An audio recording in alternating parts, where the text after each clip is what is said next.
जो बीजेपी कांग्रेस है, आप कैसा प्रत्याशी चाह रहे हैं मऊ से? मऊ से पहले तो हम वो प्रत्याशी चाहते हैं जो मऊ का हो। इंदौर वालों ने इंदौर तहसील में रहने वाले ने देपालपुर हड़प लिया। देपालपुर भी विधानसभा है, सांवेर भी विधानसभा है, पर वहाँ पर स्थानीय नहीं लड़ता। वहाँ पर इंदौर तहसील के गांव के लोग लड़ते हैं। और इंदौरियों ने मऊ भी कैलाश विजयवर्गीय 2 बार, कैलाश विजयवर्गीय तो चाहे जाते हैं गढ़ बना देते हैं बीजेपी। और उषा ठाकुर ने भी काम करके मैदान में है। और उषा ठाकुर के लिए मेरी जो जानकारी है, दिल्ली में बड़े बड़े लोग कह रहे हैं कि उषा ठाकुर का टिकट नहीं बदलना चाहिए। और वैसे भी एज ए कैबिनेट मिनिस्टर उसने काम तो किया है, लेकिन मऊ के लोगों को कब टिकट मिलेगा? राधे श्याम का जीवन हो गया है, राधे श्याम जी का जीवन हो गया है, अशोक सोमानी का जीवन हो गया है, युवा लोकेश शर्मा मैदान में कूद गया है। इनको टिकट मिलना चाहिए। और कांग्रेस के टिकट का तो मुझे इसलिए कुछ नहीं कहना है कि वो कमलनाथ कह रहे हैं जीतने वाले को ही टिकट दूंगा, तो अब वो किसको देता है देखना।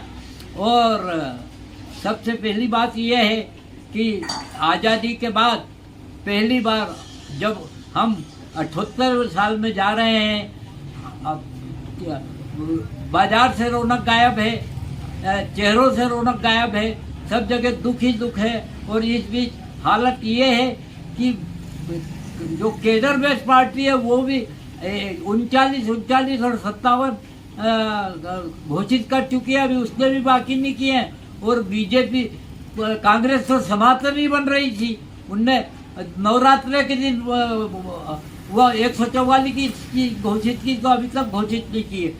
मैं चाहता हूँ कि घोषित करो और चुनाव कराओ, नहीं तो चुनाव एक साथ कराओ।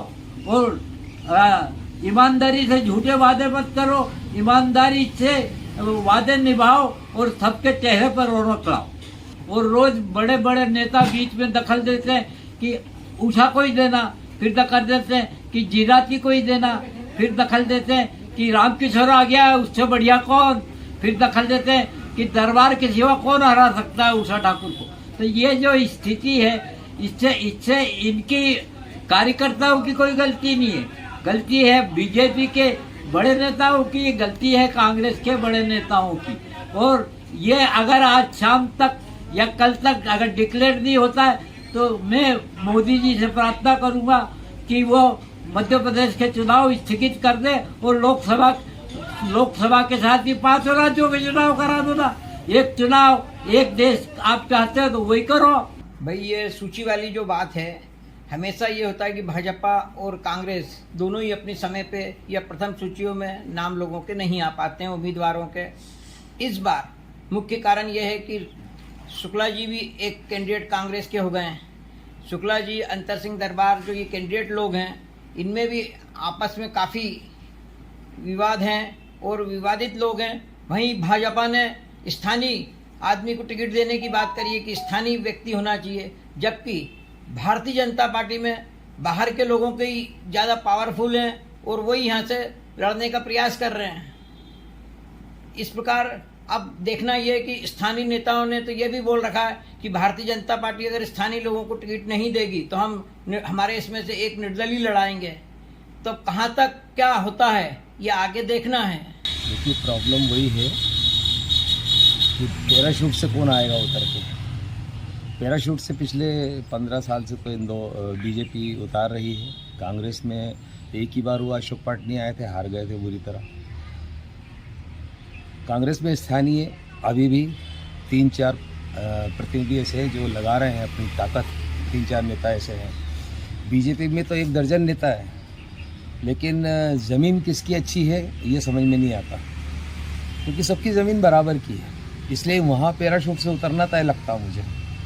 और पैराशूट से इस बार उतरेगा तो वो अगर कांग्रेस का उम्मीदवार जोरदार आ जाता है तो बीजेपी की दाल गलना मुश्किल हो जाएगी इस बार।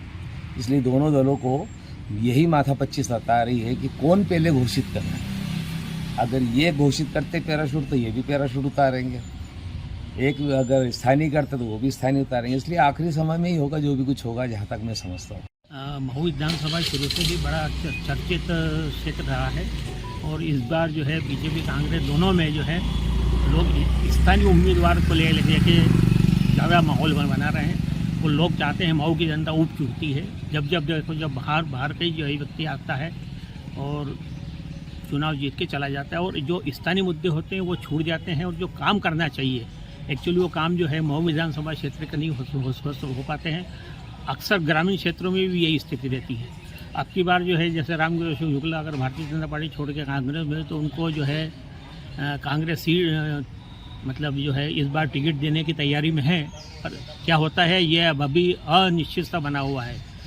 और बीजेपी की तरफ से उषा ठाकुर को पुनः जो है संभावित उम्मीदवार बनाने की चर्चा चल रही है, तो शायद आज या कल हो जाएगा। अगर ऐसा होता है कि दोनों में बहुत ज़ोरदार टक्कर होगी और ये चुनाव महू का काफ़ी रोचक हो सकता है। इस बार 3 तारीख को ही पता चलेगा कि सही स्थिति क्या रहेगी। बाकी जो है चुनाव काफ़ी रोचक होगा और इसमें दोनों पार्टियां जो है अपना जो है शक्ति प्रदर्शन ज़्यादा से ज़्यादा करेगी। बाकी संभावना ये रहेगी कि स्थानीय उम्मीदवार का हो सकता है कि पल्ला भारी हो सकता है, परंतु बीजेपी भी चाहेगी कि हर हाल में ये सीट जो है उनकी विधानसभा सीट भारतीय जनता पार्टी पुनः जीत के मध्य प्रदेश की विधानसभा में जाए और महू की जो है सशक्त आवाज़ उठाए। जहाँ तक सवाल ये है कि अभी तक दोनों ही पार्टियाँ अपने प्रत्याशी इसलिए घोषित नहीं कर पाए कि महू में भारतीय जनता पार्टी के लोग तो चाहते थे कि स्थानीय मुद्दा हो, स्थानीय नेता उसमें भाग ले, इसलिए वो राज्य में अटका हुआ मामला है। कांग्रेस क्यों नहीं कर पाई ये तो मुझे नहीं मालूम। बाकी जहाँ तक मैं समझता हूँ कि उनके पास भी ऐसा कोई योग्य प्रत्याशी नहीं है अभी जिससे वो अपना प्रत्याशी घोषित कर पाए।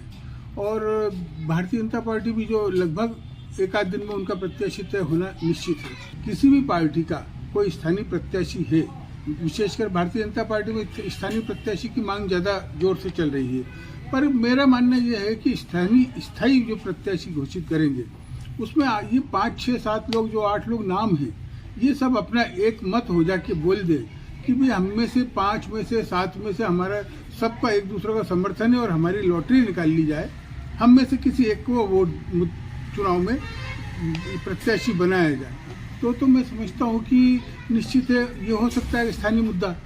नहीं तो क्या होता है कि स्थानीय लोग जब एक नहीं होंगे तो बाहर का व्यक्ति आता ही, जैसे 2008 में कैलाश जी आए, 13 में कैलाश जी आए, फिर 18 में उषा जी आई। तो इस प्रकार से स्थानीय मुद्दा तब महत्वपूर्ण होगा जब ये सब एक हो जाएंगे।